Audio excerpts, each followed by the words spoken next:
logika. Jangan nggak make sense. Jadi begini, ada yang namanya mala in se dan mala in prohibita di dalam hukum pidana.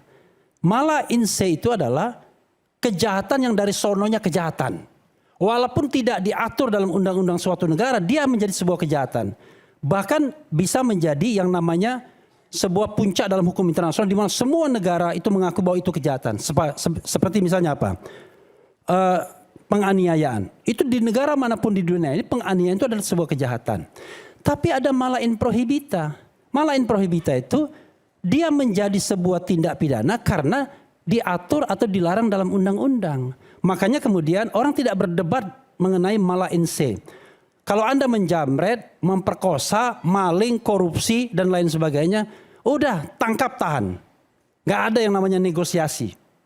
Tetapi kalau pencemaran nama baik, fitnah dan lain sebagainya, tidak sebuah negara memuat yang namanya defamation law. Saya sekarang ke Bung Refli, 3 jam lebih sudah nunggu. Silakan Bung Refli. Oh iya ya. Ya, Ya, terima kasih Mas Aiman ya, Pak Haji, karena beliau ini masih kurang dari 40 hari. Jadi kalau dia berdoa insya Allah mabrur. Makbul ya. Makbul. Hajinya mabrur, doanya makbul. Amin, amin. Amin. Nah karena itu saya ingin melakukan atau menyampaikan hal-hal yang ingin saya sampaikan sekarang. Dan saya tidak saya mendengarkan semua pihak. Dan tidak memotong sedikit pun serta tidak mengeluarkan perkataan sedikit pun. Jadi tolong jangan dipotong saya ya. Kalau dipotong saya berhenti ngomong aja gitu ya. Jadi begini. Saya sekarang ingin acting sebagai jaksa ya.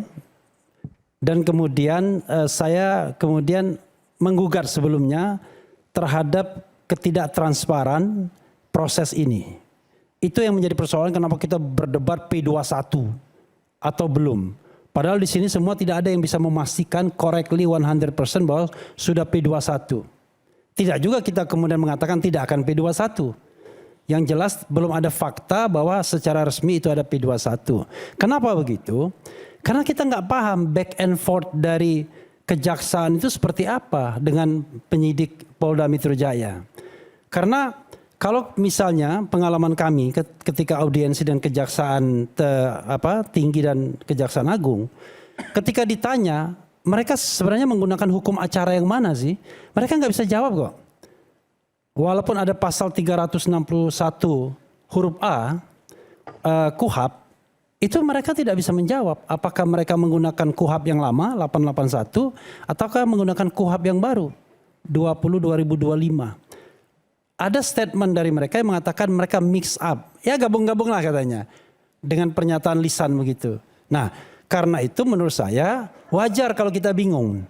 Karena standarnya beda-beda. Ketika Pak Ugro bicara tentang restoratif justice, Pak Ugro bicara sebagian itu adalah KUHAP yang baru. Memang dalam KUHAP yang baru nggak bisa. Kalau misalnya ancaman hukumannya di atas 5 tahun. Di atas 5 tahun ya. Itu restoratif justice. Jadi dalam konteks KUHAP yang baru benar Pak Ugro. Dan mereka juga mix up. Tetapi ada juga sebuah fenomena yang KUHAP lama dan KUHAP baru nggak dipakai. Apa misalnya? Lampaunya waktu yang sering saya ulangi. Kalau saya hitung ya, ini hitungan yang kasar. Kalau kita pakai KUHAP yang baru, itu 70 hari saja.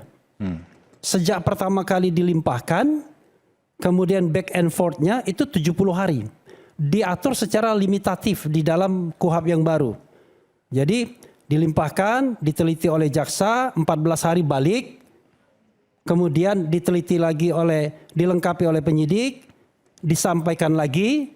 Kemudian diteliti lagi oleh jaksa 7 hari menentukan 14 hari balik. Kemudian disampaikan oleh penyidik dan kemudian harus ada gelar perkara khusus untuk menentukan lanjut atau tidak. Tetapi itu pun jaksa masih diberikan kesempatan untuk melanjutkan atau tidak melanjutkan perkara ini. Jadi kalau berdasarkan itu, maka sesungguhnya ada kewenangan untuk tidak melanjutkan. Oke? Dan untuk tidak melanjutkan tuntutan itu ada juga kewenangannya.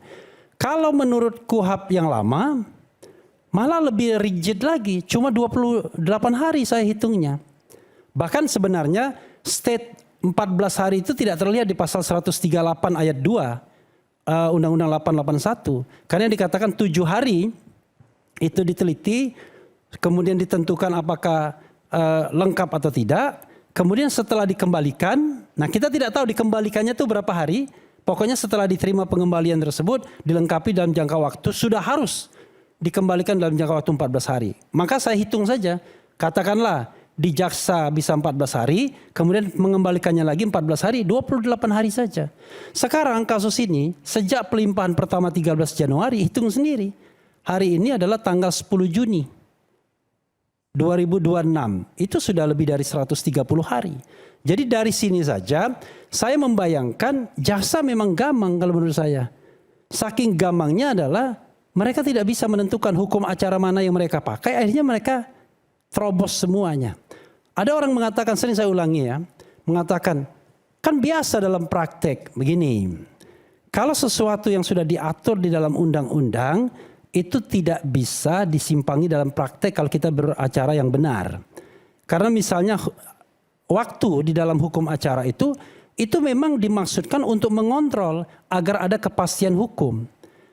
Anda within misalnya 5 days harus datang. Kalau tidak datang Anda ditangkap misalnya, maka itu adalah kepastian. Sehingga kalau saya datang pada hari keempat masih bisa. Saya datang pada hari kelima bisa. Nah itulah yang terjadi kemudian dengan proses selama ini yang mengatakan kan banyak sekali kasus-kasus yang mengambang dan lain sebagainya. Tapi itu bukan yang benar. Karena itulah kemudian KUHP baru muncul untuk memberikan kepastian itu.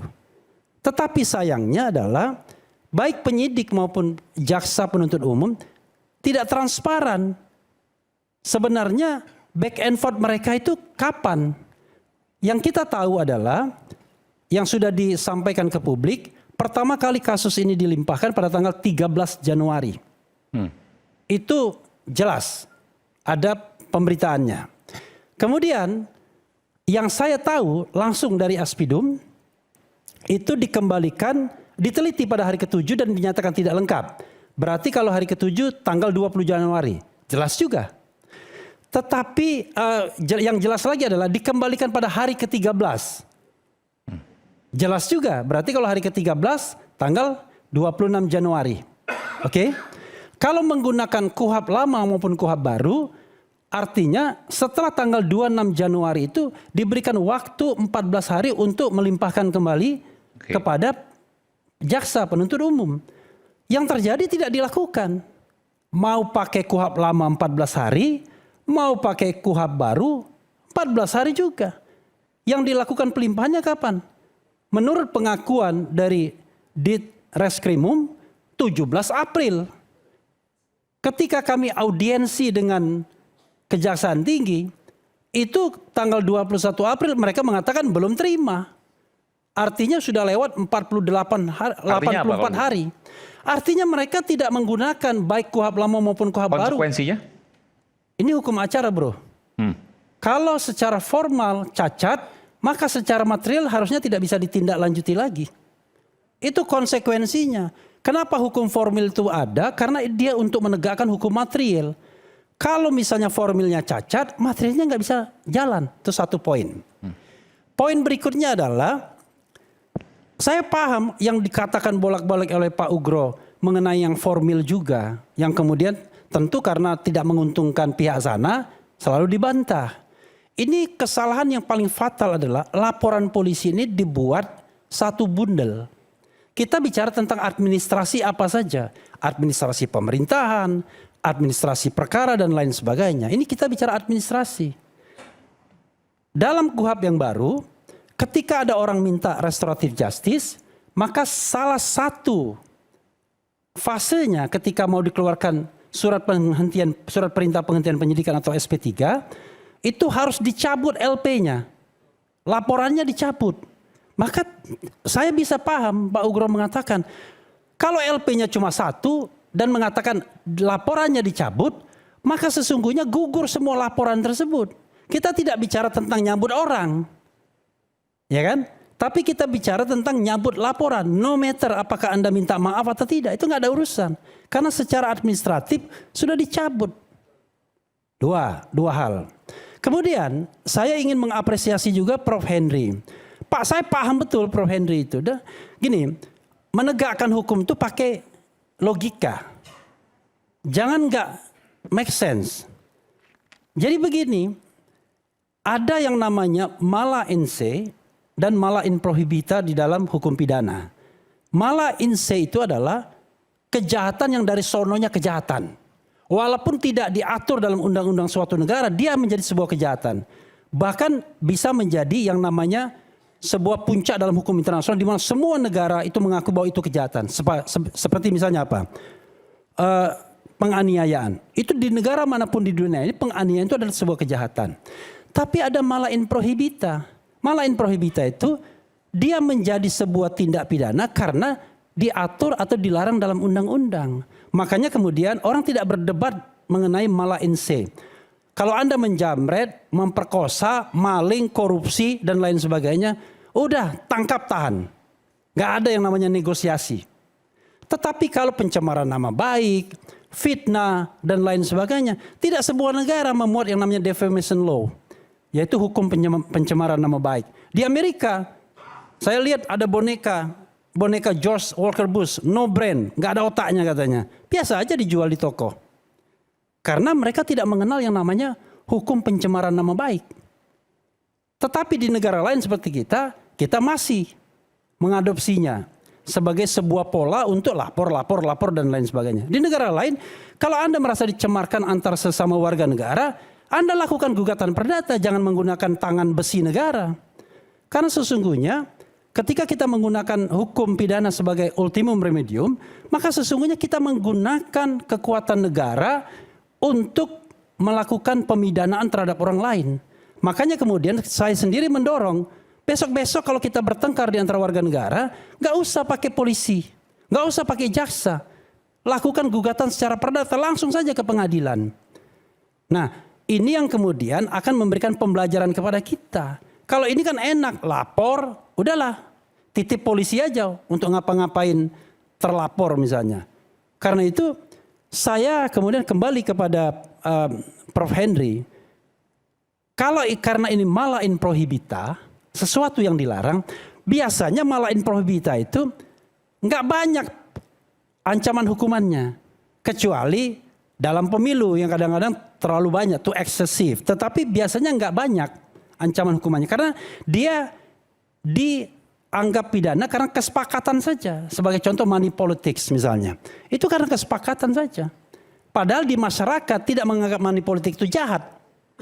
Ada nggak misalnya? Masyarakat menganggap begitu nerima uang, money politik, aduh ini kejahatan. Enggak. Tapi memperkosa, maling dan lain sebagainya, tidak ada masyarakat yang mengatakan itu tidak kejahatan. Karena itu tidak masuk akal ketika ada sebuah statement terhadap informasi publik, di mana informasi itu sudah ada di dalam produk publik yang bisa diakses publik, tiba-tiba ancaman hukumannya 8 sampai 12 tahun penjara. It doesn't make sense, enggak masuk akal. Padahal publiknya tahu ini adalah soal yang dianggap pencemaran nama baik dan fitnah. Kalau pencemaran nama baik dan fitnah itu adalah sesuatu yang sifatnya subjektif. Diserahkan kepada para pelapor. Orang yang dianggap dikenai fitnah atau pencemaran nama baik. Tapi dalam konteks ini, yang dicemarkan Pak Jokowi, yang ngadu siapa-siapa, banyak sekali mengadunya. Kan gak masuk akal. Termasuk ada juga entitas yang bukan manusia merasa tersakiti, merasa dirugikan dan lain sebagainya. Putusan MK sendiri mengatakan, jangankan entitas yang bukan manusia, pejabat publik saja tidak boleh melaporkan pencemaran nama baik. Pejabat publik tidak boleh. Kenapa? Karena ketika dia menjabat, bukan manusianya yang ditonjolkan, tapi jabatannya. Bukan menterinya, tetapi bukan misalnya katakanlah bukan X-nya tetapi jabatannya, dan jabatan itu tidak punya perasaan, tidak punya sesuatu yang seperti manusia, walaupun dalam jabatan itu melekat orangnya. Nah karena itu ketika pasal 32 ayat 1 dan pasal 35 dikenakan, saya udah protes dalam gelar perkara khusus. Saya kira mereka paham. Saya udah protes dan biasanya saya balik tuh pasalnya 35 dulu yang dikenakan kepada Dr. Tifa dan Mas Roy, 32 ayat 1 dulu, kemudian pasal 28 ayat 2 yang 6 tahun sekarang menjadi 4 tahun. Ya. Kemudian pasal 27 ayat 1 yang dulunya 4 tahun sekarang jadi 2 tahun. Kemudian pasal 311 KUHP yang sekarang yang dulu juga 4 tahun dan sekarang tetap 4 tahun. Dan kemudian terakhir pasal 310 yang 9 bulan. Jadi dari semua itu secara material kita mengatakan nggak ada yang patut bisa dikenakan kepada baik Mas Roy maupun Dr. Tifa. Kenapa begitu? Ya inilah yang menurut saya yang membuat secara material jaksa agak ragu-ragu. Ini kasus biasa aja sebenarnya. Ada seorang dengan pendidikan tinggi yang bernama Roy Suryo, yang bernama Tifauzia Tiasuma, yang kemudian melakukan semacam penelitian, penimbangan terhadap sebuah dokumen yang dinyatakan sudah publik. Baik di dalam Undang-Undang Keterbukaan Informasi Publik, maupun later ketika ada putusan yang dari KIP bahwa itu dokumen publik. Terhadap dokumen publik itu tidak perlu ada izin untuk melakukan apapun penelitian dan lain sebagainya karena dokumen publik sudah. Oke, nanti kita akan bicara soal merusak dokumen publik. Nah, ketika mereka melakukan penelitian dan kemudian mengatakan bahwa misalnya Rosario mengatakan bahwa 99,9% itu adalah palsu. Itu adalah subjek to penelitian mereka. Nah, penelitian mereka terhadap siapa? Terhadap dokumen yang diupload oleh Dian Samdi. Oke, nanti ada perbandingannya. Kenapa enggak dokumen yang kemudian belakangan muncul? Anda kan tidak bisa melakukan penelitian terhadap dokumen yang belakangan muncul. Kenapa enggak dimunculkan dari awal? Oke. Lalu Dr. Tifa mengatakan setelah dia lihat matematika Bayesian, jarak antar mata dan lain sebagainya 92,37 nggak mirip foto Jokowi dan foto Jokowi lainnya, sama-sama Jokowi mungkin namanya. Karena kami meyakini misalnya it could be possible ada Jokowi lain, ada Joko Widodo lain yang tamatan dari SMA 6 Yogyakarta.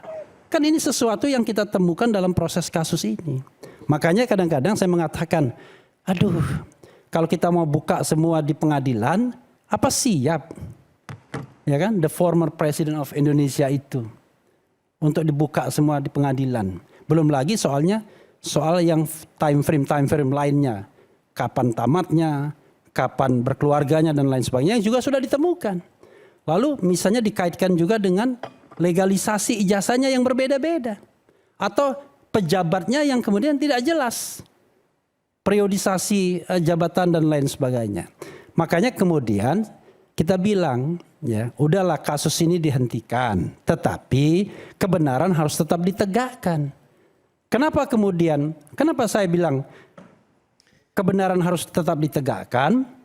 Bukan dengan mengkriminalisasi Roy Suryo atau Dr. Tifa.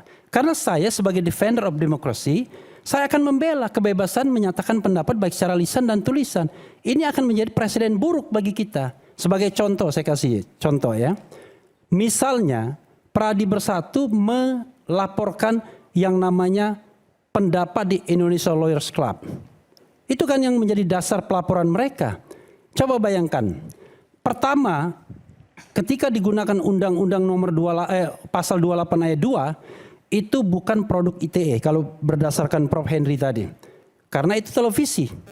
Yang kedua itu produk jurnalistik. Bayangkan produk jurnalistik dilaporkan ke polisi.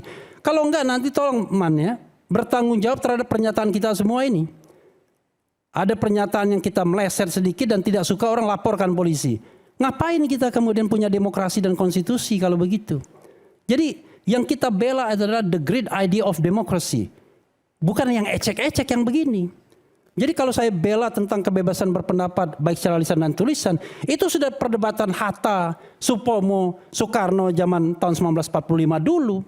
Hatta bilang, iya kita paham nih negara kekeluargaan, negara bapak anak dan lain sebagainya. Tetapi nanti kalau yang namanya penguasa zolim, kita perlu namanya perlindungan kebebasan berpendapat baik secara lisan dan tulisan.